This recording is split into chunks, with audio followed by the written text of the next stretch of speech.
Baik, selamat malam. Saya akan mempresentasikan makalah yang sudah saya susun yang berjudul Sumber Daya Alam dan Lingkungan.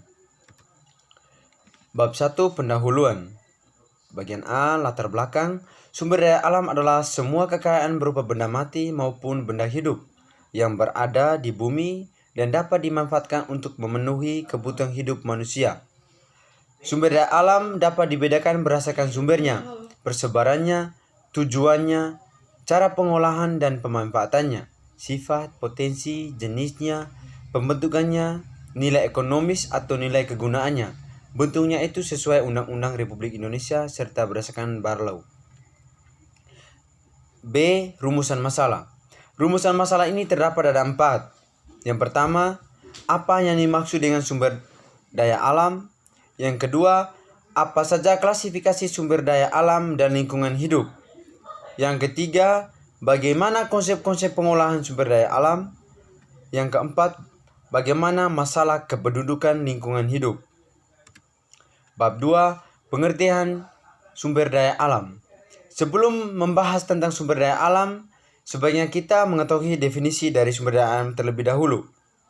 Menurut Slamet Riyadi Darmojo tahun 1991 sampai 1992 mendefinisikan sumber daya alam sebagai segala isi yang terkandung dalam biosfer sebagai sumber energi yang potensial, baik yang tersembunyi dalam litosfer atau tanah, hidrosfer, air maupun atmosfer udara yang dapat dimanfaatkan untuk pemenuhan kebutuhan manusia secara langsung maupun tidak langsung.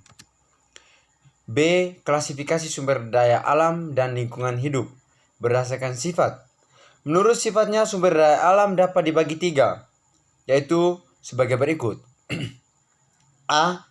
Sumber daya alam yang dapat diperbarui, renewable, misalnya hewan, tumbuhan, mikroba, air, dan tanah. Disebut terbarukan karena dapat melakukan reproduksi dan memiliki daya regenerasi atau pulih kembali. Yang kedua, berdasarkan potensi. Menurut potensi penggunaannya, sumber daya alam dibagi beberapa macam, antara lain sebagai berikut.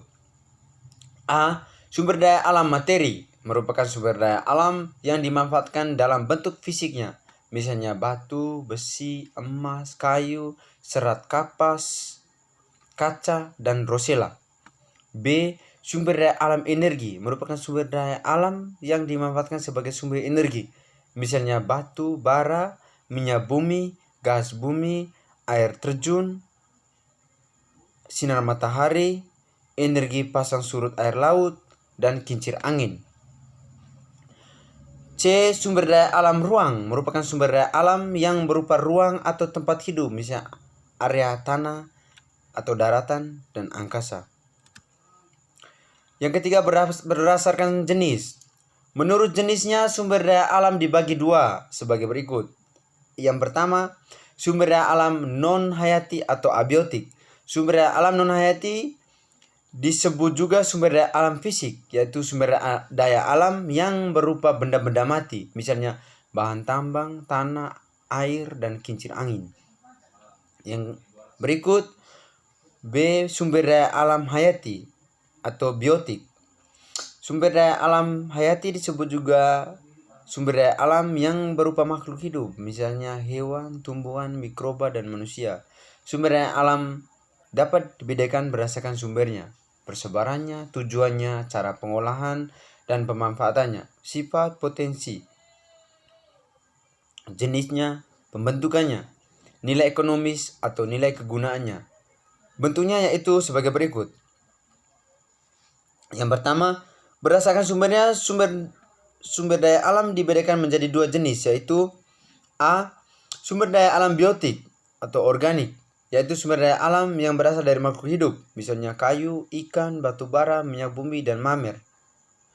Yang B. Sumber daya alam abiotik atau anorganik, yaitu sumber daya alam yang berasal bukan dari makhluk hidup, misalnya timah, besi, dan kuarsa. Bagian C. Konsep-konsep pengolahan sumber daya alam. Sumber daya alam memiliki peranan dalam pemenuhan kebutuhan manusia. Untuk memudahkan pengkajiannya, pemanfaatan sumber daya alam dibagi berdasarkan sifatnya, yaitu sumber daya alam hayati dan non-hayati. Sumber daya alam hayati yaitu tumbuhan. Tumbuhan merupakan sumber daya alam yang sangat beragam dan melimpah. Organisme ini memiliki kemampuan untuk menghasilkan oksigen dan pati melalui proses fotosintesis. Oleh karena itu, tumbuhan merupakan produsen atau penyusun dasar rantai makanan. Eksploitasi tumbuhan yang berlebihan dapat mengakibatkan kerusakan bahkan kepunahan, dan hal ini akan berdampak pada rusaknya rantai makanan. Kerusakan yang terjadi karena punahnya salah satu faktor dari rantai makanan akan berakibatkan punahnya konsumen tingkat di atasnya. Yang bagian D, masalah kependudukan dan lingkungan hidup. Pemanfaatan sumber daya alam di Indonesia menimbulkan berbagai masalah yang baru terasa akhir-akhir ini. Yang pertama, masalah kesempatan kerja bagi penduduk yang terus bertambah setiap tahunnya. Yang kedua, masalah bertambahnya angkatan kerja dan kesukaran atau hambatan dalam bidang pengembangan industri sehubungan dengan pertambangan angkatan kerja tersebut. Yang ketiga, masalah pengadaan dan permintaan akan bahan-bahan dasar seperti kayu, bahan-bahan mineral, dan bahan-bahan tersebut bila penggunaannya berlebihan dikhawatirkan akan merugikan generasi yang akan datang. Yang keempat, masalah pembiayaan. Penentu arah dan pola pendidikan, riset dan perkembangan teknologi yang sangat berbeda antara negara yang satu dengan yang lain. Yang kelima, masalah yang berkaitan dengan kepincangan neraca perdagangan nasional, di mana perbandingan nilai ekspor dan impor terlalu besar pada negara-negara maju.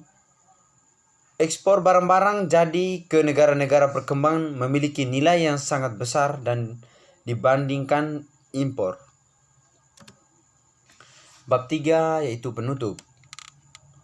Kesimpulan, dalam memanfaatkan sumber daya alam, manusia perlu berdasar pada prinsip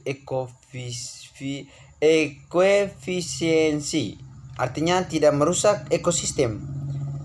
Pengambilan secara efisien dalam memikirkan kelanjutan SDM. Pembangunan yang berkelanjutan bertujuan pada terwujudnya keberadaan sumber daya alam untuk mendukung kesejahteraan manusia. Maka prioritas utama pengolahan adalah upaya pelestarian lingkungan supaya dapat mendukung kehidupan makhluk hidup. Baik, hanya ini hasil presentasi saya. Saya mengucapkan terima kasih banyak. Semoga ini bermanfaat baik buat kita semua.